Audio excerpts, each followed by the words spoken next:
gentlemen, we are We the People, and we are here tonight with myself and Jay.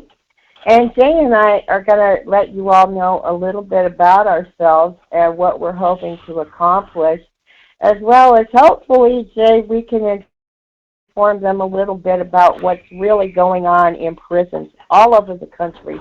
Because as you and I know, many people do not know. And I think if they knew what their tax dollars were being used for, they might be quite upset. So, Jay, why don't you start?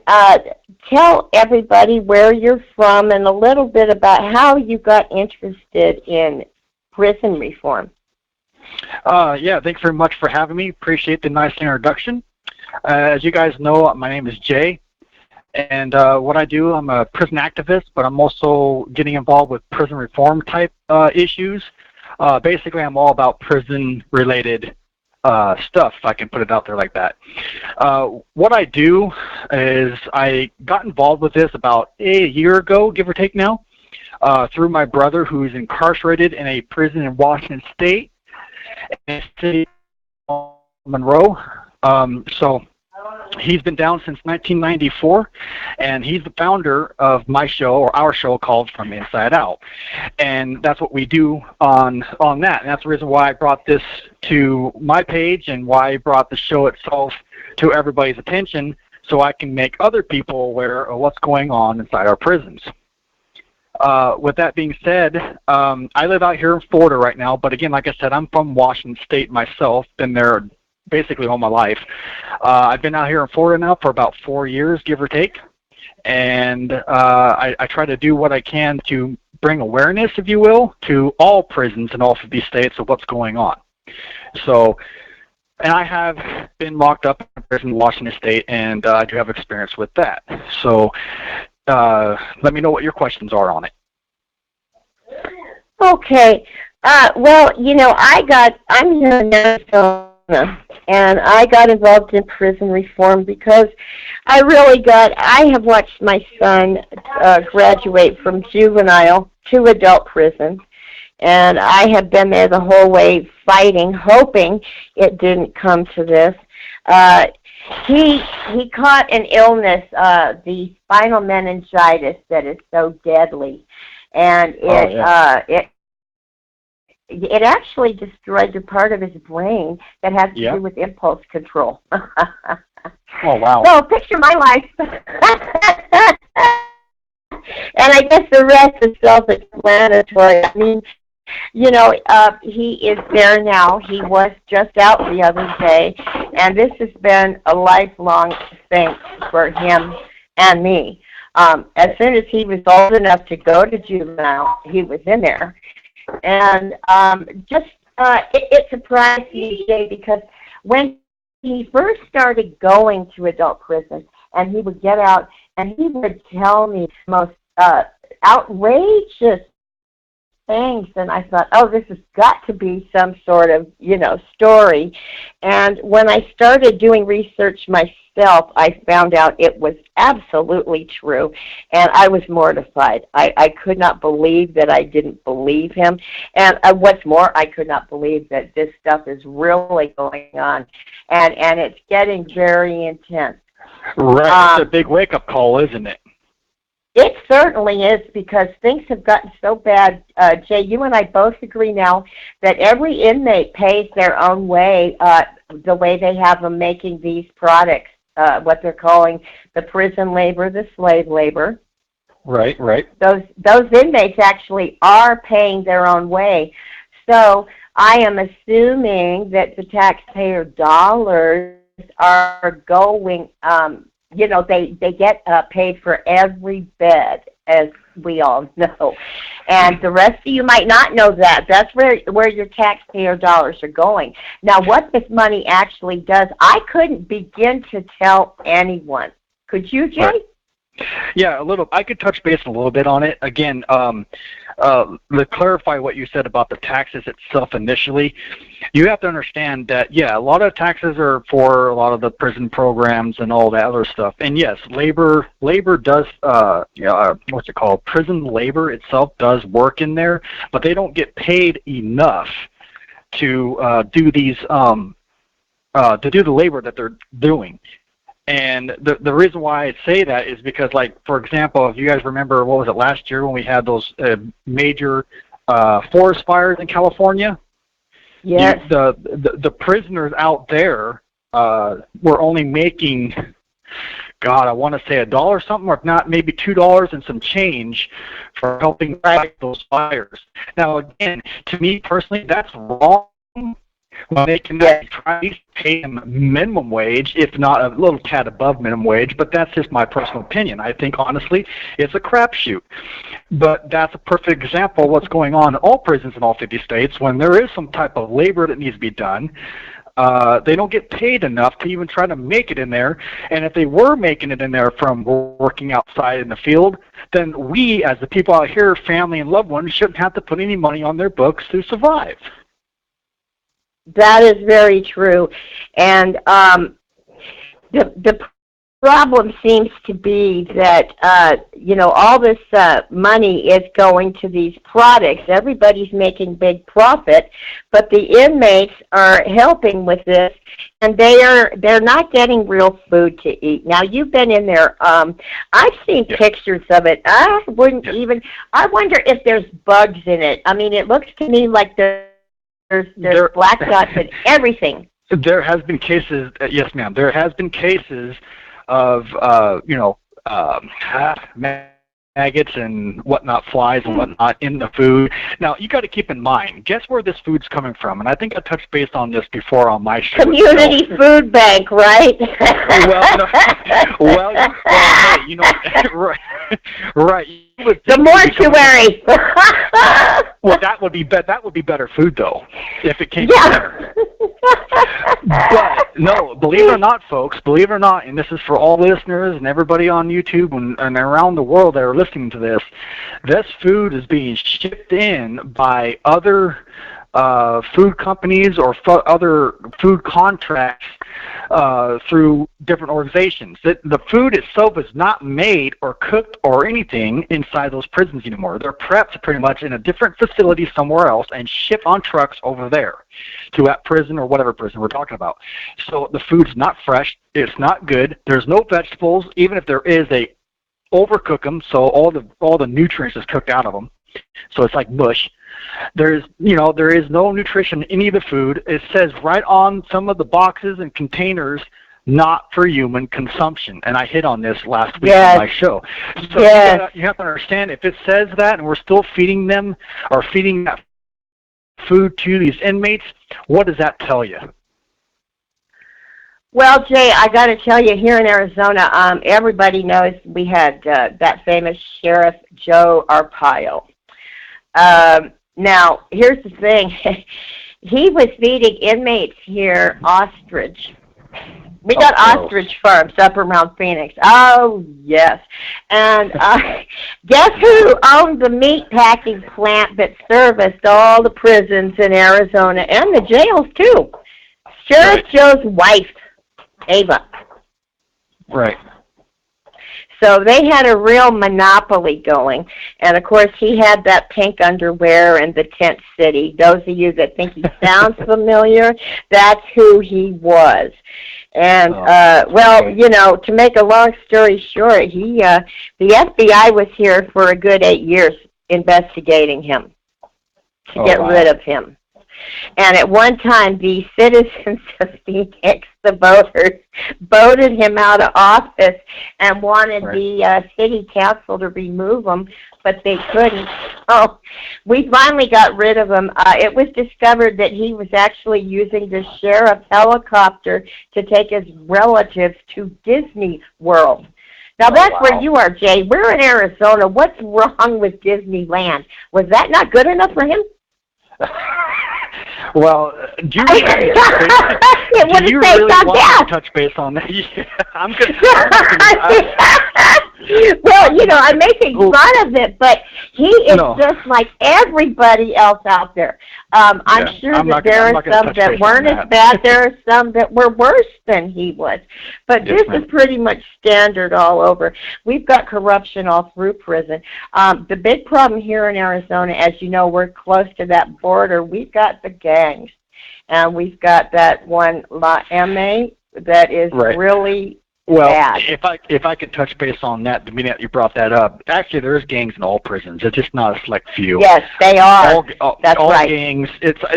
I'll put it this way: I've been inside the walls, I've seen my fair share of what I've seen, and I couldn't believe it either. To be totally honest with you, there is prison is like high school. Can I say that fairly? Or Yeah. college.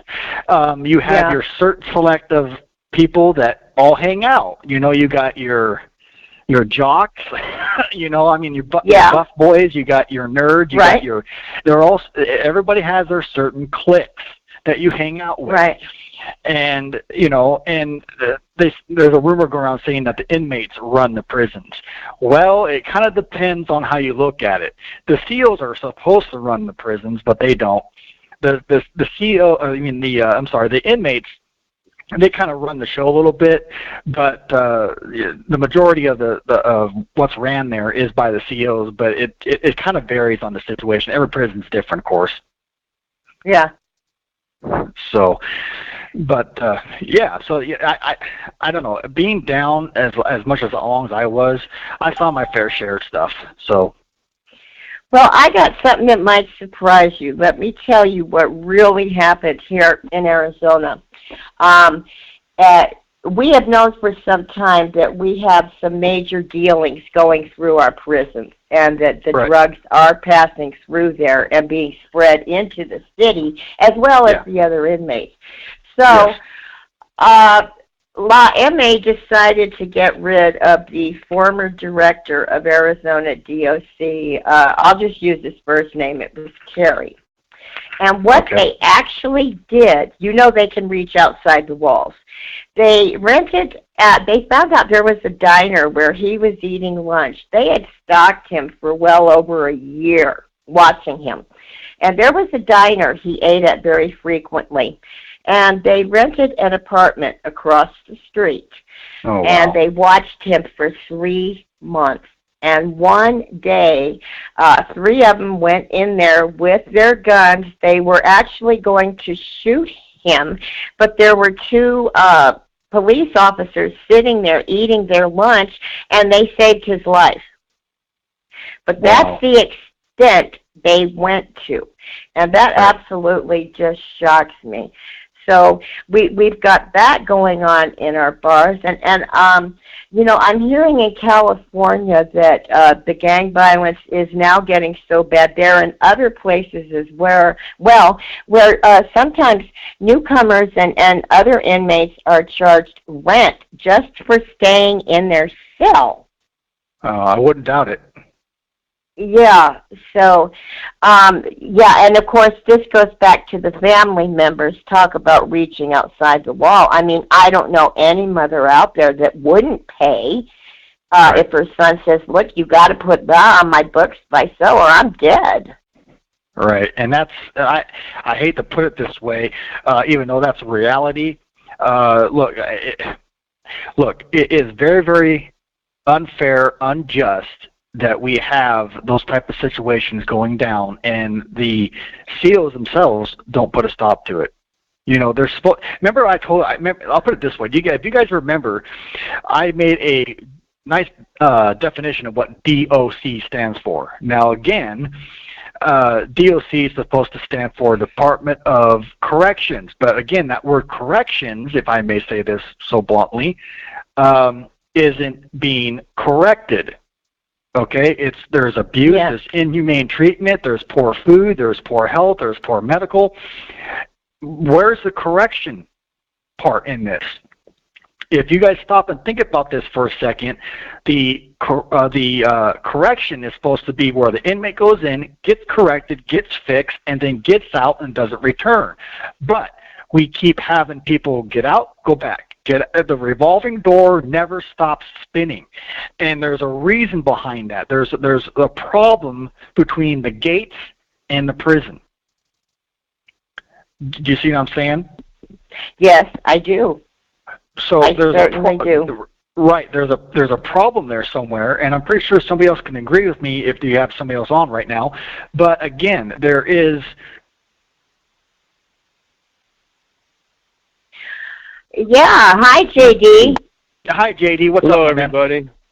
How you guys doing? Sorry, I've been so distant lately. What I've been working on is I've just been finalizing my third book, and it's finally been. Yeah, it's been completely edited. It's been reviewed. I also have Nancy Molinari. She's reviewing it, and I've had a couple people read it already. So I put the whole manuscript together, and now I'm going to be submitting it out to several different literary agents. And this book right here, you know, not to break away from the topic, but it'll come to a point. This book basically deals with a lot of trauma and abuse that I had experienced as a 14-year-old child. I'm sure some of you have heard my story. This book is actually an autobiography of all those events that led up to basically me developing an antisocial attitude and a disregard for all things law and order related. Yeah. Yes, sir. I totally understand. The problem that I see from being a person that had actually been in and out of incarceration for many, many years is that I like to say that the system is actually working the way that it's been designed to work because of several different aspects of the law itself, specifically the 13th Amendment of the Constitution that basically has condemned us to slavery by conviction. And what happens with that is basically it makes the rest of the Constitution null and void. So people can, and I've seen this and I've done it myself, you could cite an Eighth Amendment violation from conditions inside of the prison system. And it always baffled me is how we have such strong evidence. How is it that these judges in these courts are able to dismiss it so easily and so readily and without prejudice? And they do this because of our ignorance to the law, of our ignorance to the Constitution itself, of which says that slavery is repealed or is outlawed in this country, unless, of course, you're a convicted felon, so you could basically be considered a slave for the rest of your life. And also that ties into the conditions that has been created, and they can also build upon that as time goes on, because originally when you got out, you did your time, you got out, it was over with.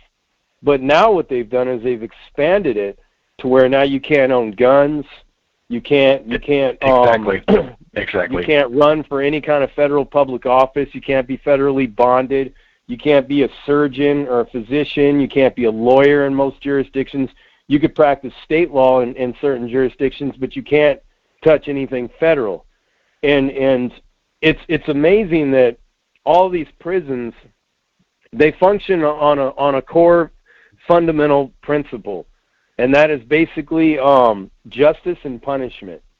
And what happens with that is they feel that they're only obligated to provide you with 3 hots and a cot, and that's basically all you get. And any time you try to challenge that through legal avenues and remedies, they're always mostly shot down. There's times where people will win, but most of the time people lose. How they get away with it and how they circumvent these lawsuits is they'll throw what I like to call a bone.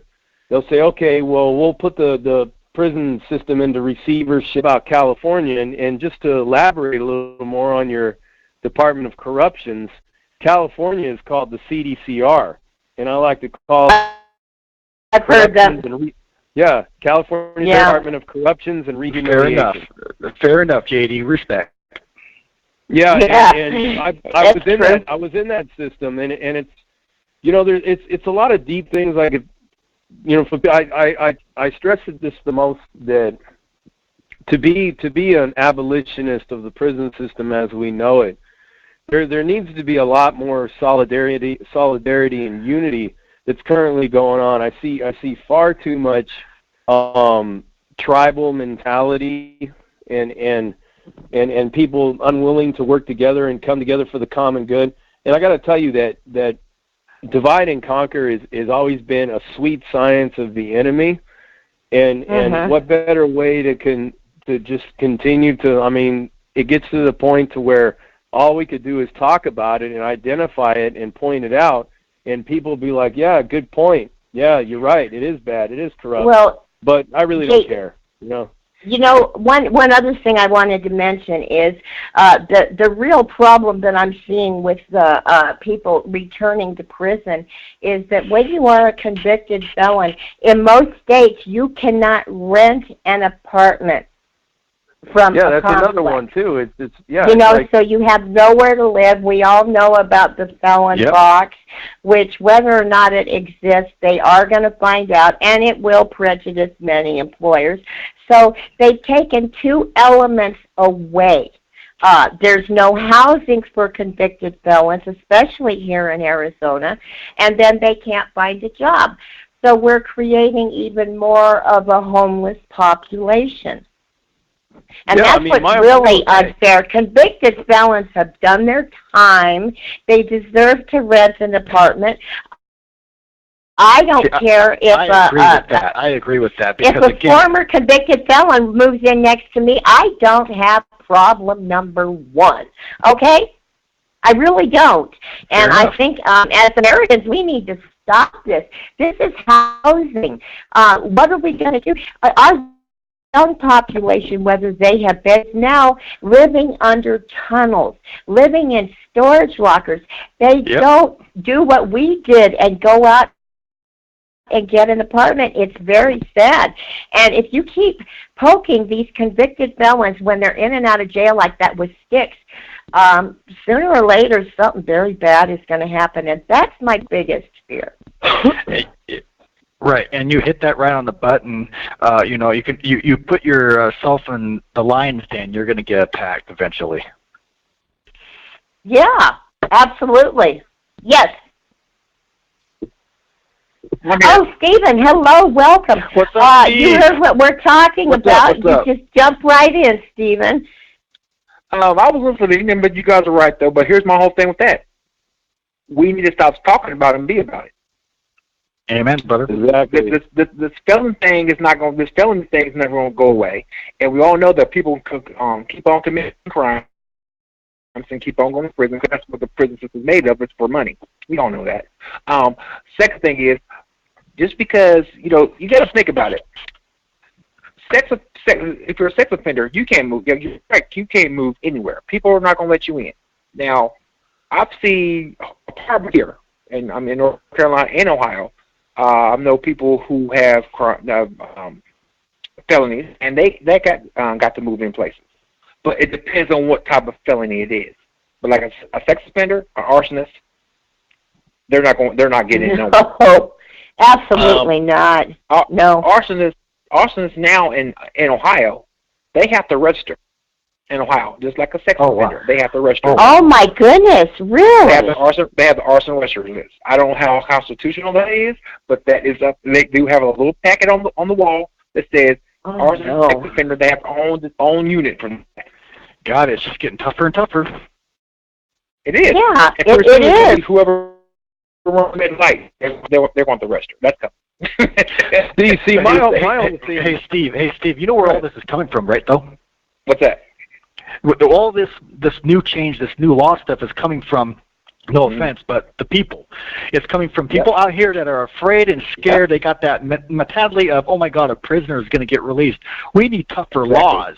And this is where that's coming from. The reason why it's hard for us as a whole, because people out here are so afraid of us. They got that mentality, and that's what needs to change too. That's exactly right. Exactly right. See, my whole thinking on all this is I feel that I'm not being fully represented by my government. So therefore, why should I pay their taxes? You're not.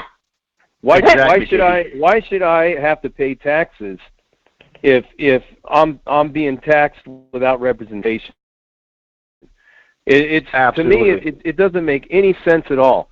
It's like you're extorting me for my money, from my income, from every time I buy something in a store, but yet I can't run for public office. You're extorting me for money and extorting me for money out of my paycheck and out of everything I buy, but I can't purchase a firearm to defend my family. I'll give you one such example. Wow, So good point. when I back around Christmas time, my sister came down from Arkansas to visit me. She came down with her 11-year-old daughter. And we were in the kitchen sitting there talking, catching up on things, and all of a sudden I heard my horn honking in my car. And I'm like, what the hell is that? We didn't know if it was her car horn or mine, or somebody pulled up and started honking, but they were wailing on the horn. And I went outside, I ran out on my back porch, and I looked in, and somebody was rifling around through everything in my car, and their foot was up against they were so hopped up on whatever drug they were on that I went out there and I started beating on the glass and said, hey. And this person just, took a seat in the back seat, had my sunglasses on that were up on my visor, and just sat there and back in the seat. And I said, get out of my car. And the person's like, it's my car. And I said, get out of the car now. And this person's like, no, this is my car. I own it, and I'm going to turn you in for stealing. And I go, I got the paperwork. I said, look, I'm not going to even entertain this. I'm just going to call 911. So I called 911, and I'm talking. They're like, all right, a squad car's on the way. And I'm sitting there. 5 minutes goes by, 10 minutes goes by, 15 minutes goes by. This person was trying to get out. I said, no, you're in there now. And I locked the doors on him. And then he just starts beating and breaking, smashed my stereos, trying to rip my steering wheel off. And I'm like, hurry up and get here. Hurry up and get this person is destroying my car. They're like, just be patient, sir. Just be patient. They're on the way. I go, the police station is literally 2 blocks away. It's 2 blocks away. Where in the hell could they possibly be? So finally, this person went to go pull my sun my rear view mirror, and you already know if they pull that down, they're going to shatter the whole windshield. So I opened up the door and I kicked him right in the chest and pulled him out of the car. And when I was pulling him out of the car, he pulled out a knife on me and tried to stab me, and I was just barely an inch away from getting stabbed right in the chest. And dropped the knife and walked off, and was walking around like on my driveway, and I'm like, hurry up already, hurry up! This person tried to attack me with a knife, and it's finally the cops came. They're like, well, what do you want us to do, sir? And I'm like, really? Arrest this person. Well, we can't really arrest him because he's homeless and he's probably got some. I said, I don't care. I said, you need to arrest him. I said, I was almost stabbed and all that. Well, but he didn't stab you. Are you hurt? But the thing of it was, if I would have gotten stabbed, then I would have hit the ground. Oh, my God. Yep. Think about this. That person could have went into my house, killed my sister, and killed my 11-year-old niece. Easily. Easily. What an awesome point. But to not be able to have a firearm to defend my family because I'm a felon, then my whole family could have been killed waiting for the cops to come in. It's kind of like I'm a felon, so I can't have a gun. If somebody kicks open my front door and say, hold on a minute, don't rape my wife and kill my kids, let me call the cops. Right. Talk about catch-22. Yeah. Exactly. If you cannot properly represent me like every other citizen in this country, then you should consider not taxing me anymore. Simple as that. I mean, you either got to change the clause. I hear all these Democratic candidates on there, that are going. I mean, we already know that there's only one Republican, so we already know where he stands. But all these Democratic candidates talking about this and talking about that, and all they can come up with, the best they can do is, well, we want to let people in jail vote. It's like, why? So that we can continue filling up the ranks of your people? Why don't you give us our rights back? How about that? Once we're out, once we've been rehabilitated, why don't you talk about giving us our rights back? Now that you mention it, if they do let them vote, that's a good start. That is a good start because we need their vote. We need their vote. My thing on the voting though is I'm in total. I believe wholeheartedly that they are not giving us our right to vote back for us. They're giving our right to vote back because they think that we're going to vote their candidates in. They Right. think that we're going to vote their way. It's There's a them. catch. Yeah, the voting right is not for us. They're restoring our voting right. You know what I mean? If I was at a town hall and they're like, "I want to give you your voting rights," I said, "Yeah, you want to give me my gun rights back too?" Well, well, why not? You want me to vote your candidates in? Why don't you give me my gun rights back too? What's the problem with that? Exactly. Yeah, God. Yeah. Boom. You're exactly right, man. Yeah, I mean, you want me to raise up my hand and vote your candidates and your policies in and all that. I'm with that. It's all But about the give me money. something in return. Give me my rights back. Take away the box. Don't let them discriminate against me. Make us a protected class.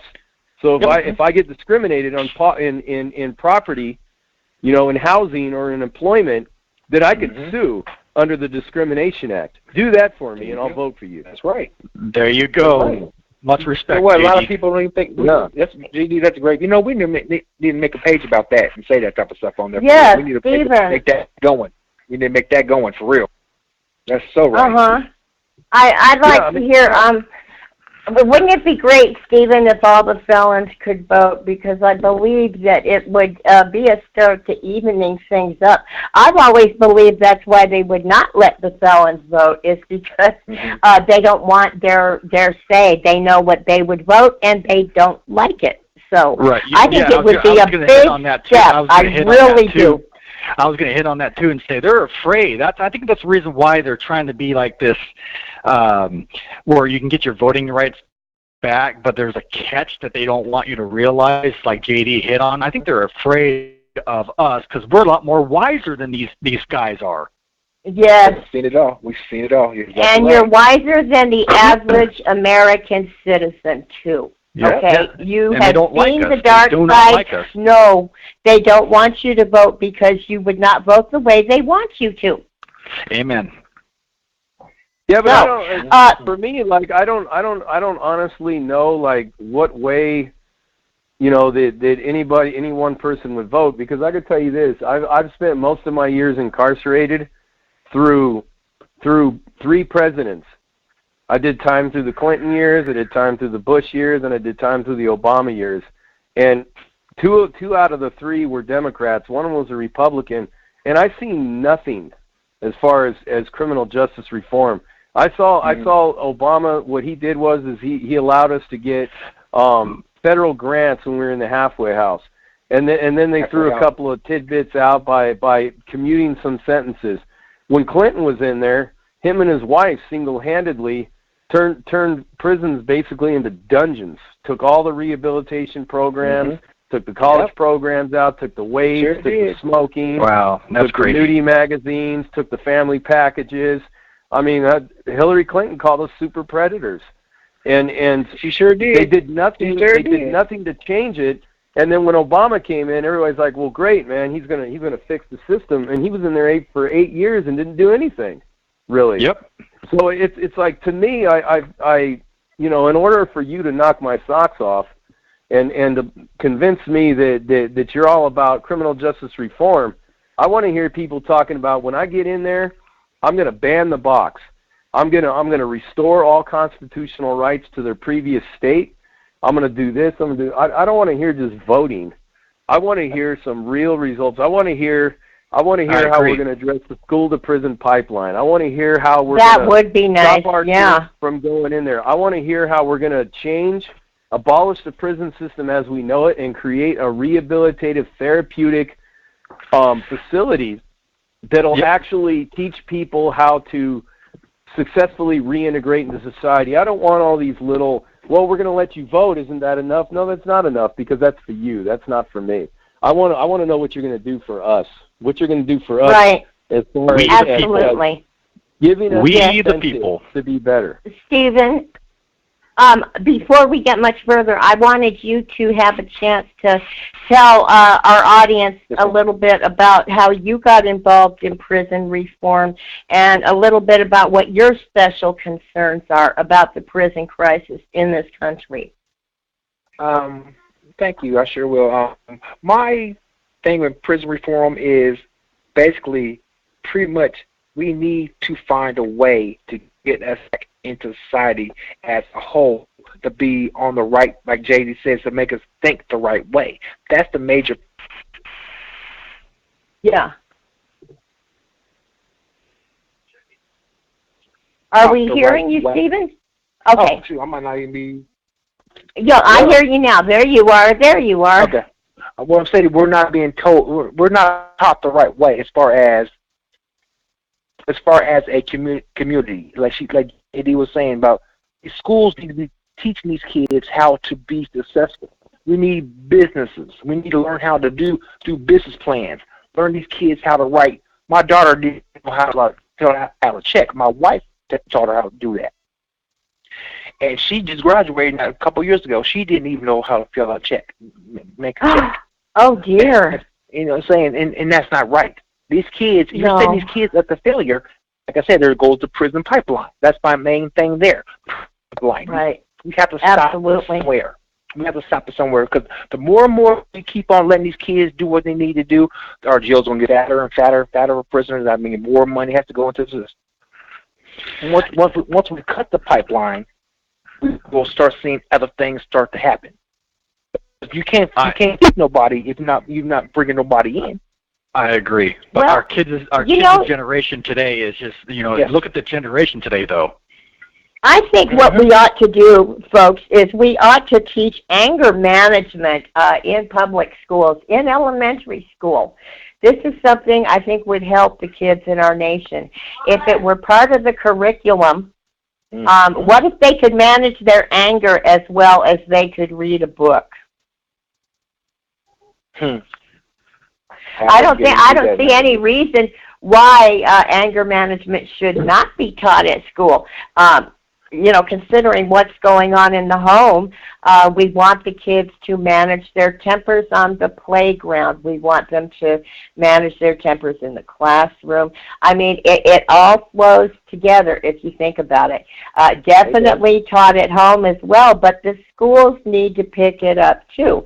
I think that's a very good step, because you'd see less bullying. They start younger knowing how to control their tempers. And I think we'd see a better success rate with just that one. I know there's lots of other things we can do, though. Yeah, I do. But JD has the biggest point. That's an awesome point, because not only do these kids need anger management, but they need emotional intelligence training. They need cognitive thinking training. They need everything. Kids nowadays, they've got zero emotional intelligence. I've never seen so many young emotional wrecks in my life. You're right, though, JD. It's sad, but it's true. Say to them, anything you say to them, you trigger them, and it's almost like you see the sparks and smoke shooting out of their ears. Absolutely. It's like really, like one little word can trigger you and ruin your whole day. It's become like the school shooting that just happened in Colorado. Yeah. It's like right away everybody's like, well, we gotta do something about these guns. Well, guns have always been in this country since they were first invented. It's not the gun; it's the person. It's the mental health issues that are being ignored. It's all this bullying and everything that's going on in these schools, and all these politicians can do is, wow, this is a golden opportunity to take everybody's guns. And they tried that. They had a vigil at the school. I don't know if any of you've seen this on the news. And all they did was talking about, well, we need to get rid of the guns. All these kids got up and walked out. They're like, how dare you come in here and politicize our mourning process, our vigil. Right. That's true. Well, they know better. They're not stupid. Yeah, they know it's not the gun. The minute of it, the kid was like, quit talking about the guns. We want mental health to be addressed finally. Exactly. And it's like what they did in Parkland in Florida. They used all those kids as political pawns to challenge the gun lobbyists. But yet, in the grand scheme of things, it's all political. That kid had mental health issues. He was being bullied beyond belief, and he learned, just like all the rest of these kids that feel they want to get even, because that's how their minds work. It's just like, I had no other alternative to deal with the bullying other than get a gun and shoot all of them. And then they turn around and they're like, well, the guns. No, it's not the guns. It's the bullying. It's the piss poor mental health that we have in this country. It's the lack of emotional intelligence training. There's no cognitive thinking skills being taught whatsoever. It's like we teach you math, reading, language, writing, science, and social studies, and that's it. Go to college. JD, and there's more to it than just that. The kids nowadays don't even get outside and explore their world. They stay inside and play video games all day. They don't get productive. They don't do nothing with their minds, and they're all warped when it comes to electronics and other things. So I think that's a lot of it too. Yeah. Yes, that's a very good point. Very good point. That's just nonsense for them doing that. Back in my day, when this is why we see smoke coming out of their ears when they get mad, because right. Well, I was going to say, back in my day. Sorry to cut you off. Back in my day, I played outside. I used my imagination. I played outside as a child. I didn't stick inside and have a face in front of it. Right, but that's my era. Now today, the kids today is just unbelievable. Like JD hit on everything. It's unbelievable. These kids. I mean, they broke a fingernail and they start crying. Our kids today, if I can say this bluntly, are a bunch of weaklings. They are. They are very weak. Yes. Yeah, I call it the they couldn't survive. America. Right, they couldn't survive in my era. If I was able to bring back the 80s and 90s, they'd fail. Exactly. I remember you had to go outside and play. In my household, as soon as it came up, you was outside playing. You weren't, especially when school's out, you were outside playing. Exactly. I got grass stains on my knees. I got discipline too. If I was out of hand, I got a whooping. You know what I'm saying? Right. My mother used to tell us that. I know, but listen, you can't whip these kids nowadays because that's a CPS call. Yes, that's what happened. Exactly. But my mother used to tell everybody that we had to play outside in the summer because when we were inside, we made prank phone calls. Oh yeah. Well, she was right. We stayed out of trouble outside. We used our imagination, and it was a great life. But your era that was before cell phones. That was before internet. That was before computers. That was before. Well, we had video games, but not like what it is today. But I'm just saying in general, that is a lot of it. It's government-based stuff that's causing our kids to be warped-minded. Absolutely. When was the last time you heard about a kid saying, let's go outside and play some checkers or something like that? You don't hear that no more. You don't play no checkers. Well, I brought that up to one person. He goes, what's checkers? Right. Oh, no. Oh, dear. So that's how bad the kids don't even know. Like a lot of the stuff what was it? I tried to play catch with my boy, play football or some catch with my balls that I have. And he's like, no, because I'm afraid it'll hurt me or whatever. I'm like, oh my God. Okay, go. Yeah, I can't do nothing. Yeah. But again, they rather be on their computer systems or their video game systems and not be functional with the outside world. That's true. Yeah, it's a damn JD shame. was the point. JD made a group. That's what we need. That's what's wrong. That's what's wrong. That is exactly what's wrong. But here's the whole thing: how much money is that going to make the system if they implement that? That's all. Right, but imagine how much imagine how much money it would stop if we broke that system. Stephen, you and I had discussed that if they keep coming out with all these products pretty soon, that's going to ruin our economy. Look at it this way. Everybody's going to jail left and right. Who's around to buy all those products? And the inmates keep making more. This is going to cause a recession. Yeah, that's true. We're going to have to stop sooner or later because the economy will not permit everybody to go out and buy all these wonderful things that, the inmates are making. And so what happens then?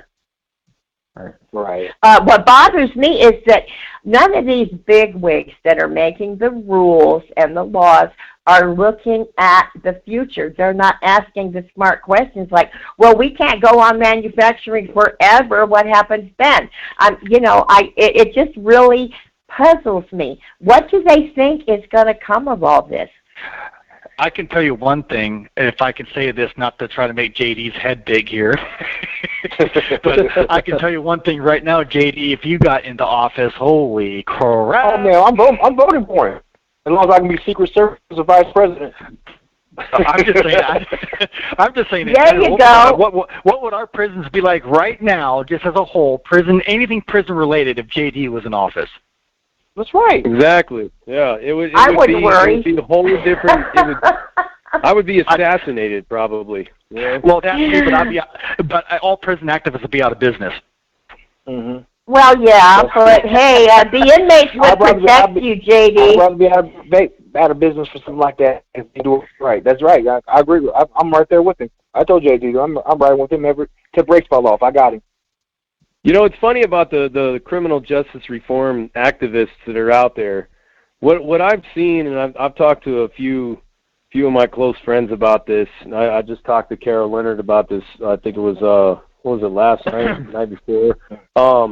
There's a lot of them that are out there that found a way to capitalize on crime without being criminals.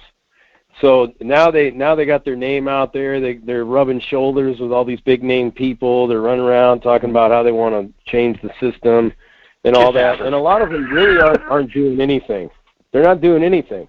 You know, it's like I've reached out to so many people and have been basically left in the dust on so many things. I go, look at man, I got 2 books published. I got the perfect blueprint. I feel the same. I mean, I feel the same way. Yeah, it's like I was institutionalized by the federal government, and now all of them are shaking their heads like, what the F happened? How is it that he was able to do this, do that?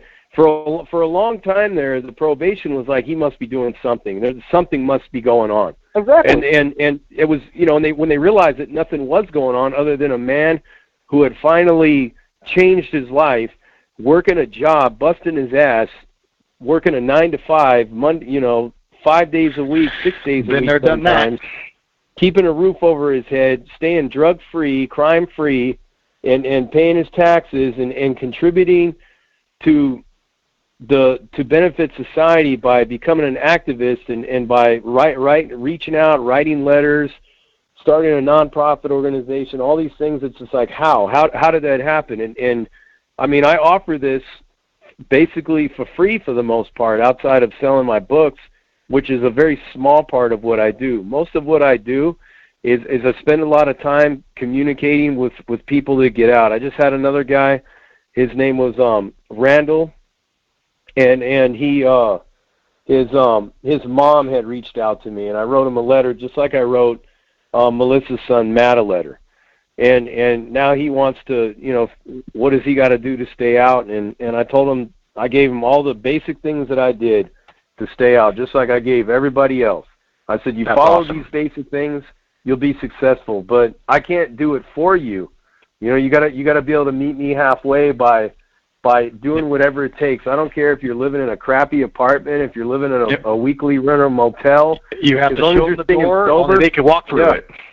You're staying sober, you're working a job, you go into your job, it might be the most menial, bottom of the totem pole job there is, but go in there like you're the CEO of the company. Go in there like you're important. Tell yourself that you're important, that your function in that company, because a company is only as successful as everybody that performs their job to the best of their ability. It's just like in the restaurant hotel that I work in, if the stewards don't show up and wash all those dishes and wash all those pans and pots and everything like that, guess what? We cannot perform our job effectively without all that stuff. So if there's no stewards, then the rest of us have to go back there and bust suds. And if the rest of us has to go back there and bust suds, nobody's making the food. If nobody's making the food, the guests are going to leave. So it affects business. I went in there. I started in that hotel working as a steward. I sat there and I washed dishes. 40-something years old, and working in a job that a 17-year-old normally works in. And I busted my ass in there. I had a good positive attitude. I showed up all the time. I showed up on time.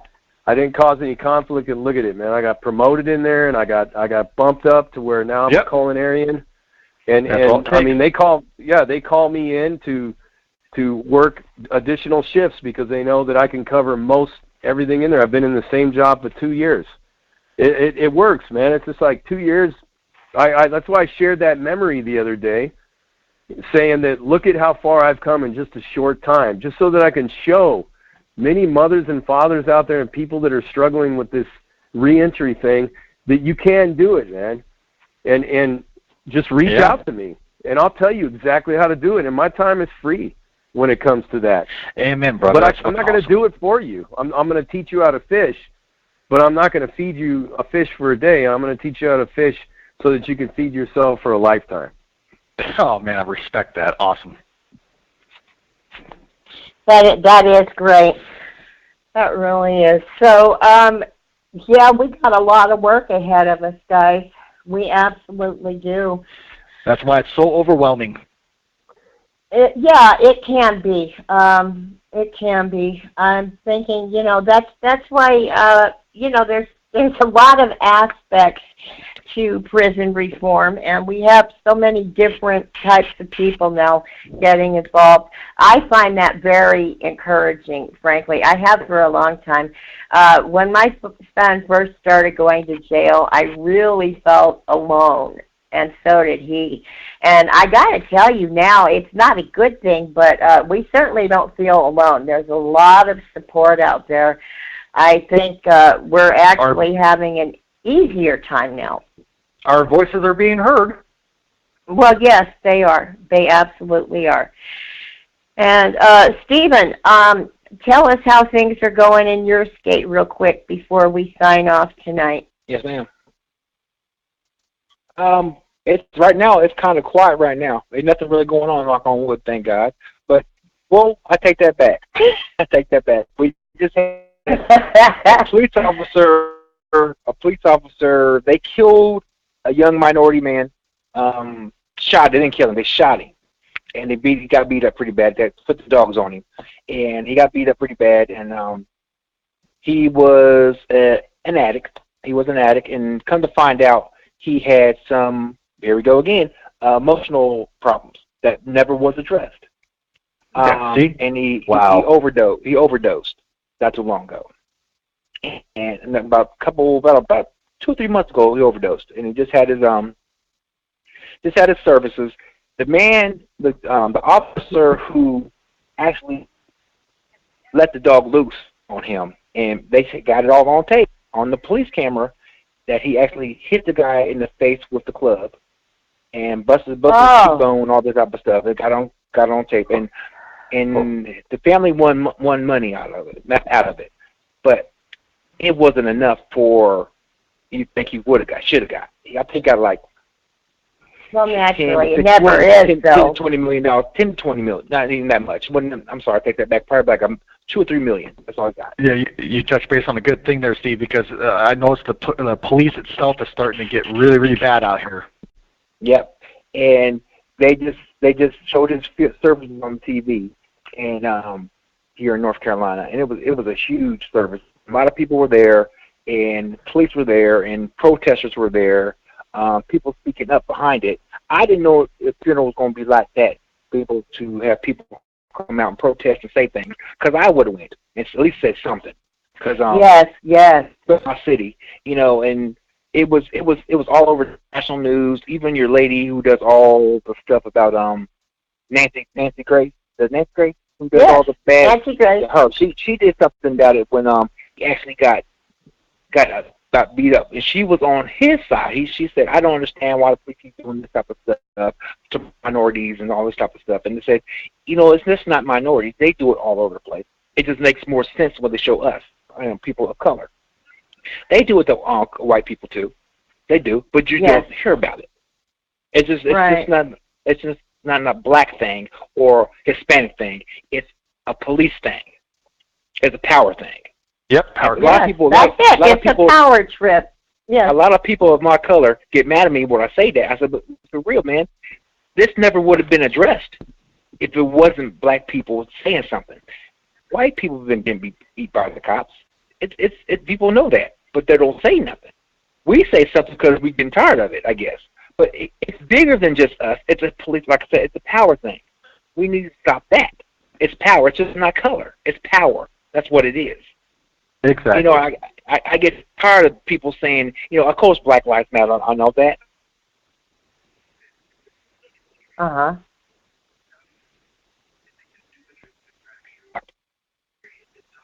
his life doesn't matter no more than mine does. So that's the whole thing. We gotta wake up and smell the roses, man. It's us against them. Really, truthfully, that's what it is. It's us against them. If you have a name, like AD has a name, I have a name, Jaybird has a name, and I'm pretty sure they know who we are. The system knows who we are. And Oh yeah. trust me, if we Yeah. listen, it's going to be broadcasted all over the middle. The prison fighters, prison rights activists, done this and done this. They're going to put us out there like that. And so we have to keep our nose so clean because we don't want to go back. But the simple fact is we're trying to put a good word in for the people who are trying to get out. They don't look as bad when they do get out. Like JD said, I want that job like JD got right now. And you're right. They need people like us to show people you can get out. I'm so happy JD does that for people who are getting out because they need to know. I didn't know nothing when I got out. I was, like I said, I was CEO. I didn't know nothing. The world's gonna be green because I'm an ex-CEO. I'm gonna be okay. It's gonna be taken care of.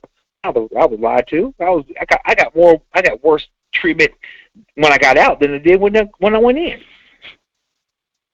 Because, like I said, Yeah. and JD's right. We need to stick up for the guys who are coming out and let them know there is light in that tunnel. There is light there. If you That's just got to right. know how to get there. Take your time. Do the right thing. Don't do nothing stupid. Do right. Yep. It's easy. It's easy to Absolutely. do wrong. It's easy to do wrong. It's so hard to do right. But you can do it. As long as you got the right mindset. And like I said, read JD's book. There's a plug for JD. Read JD's book. There it Okay. is.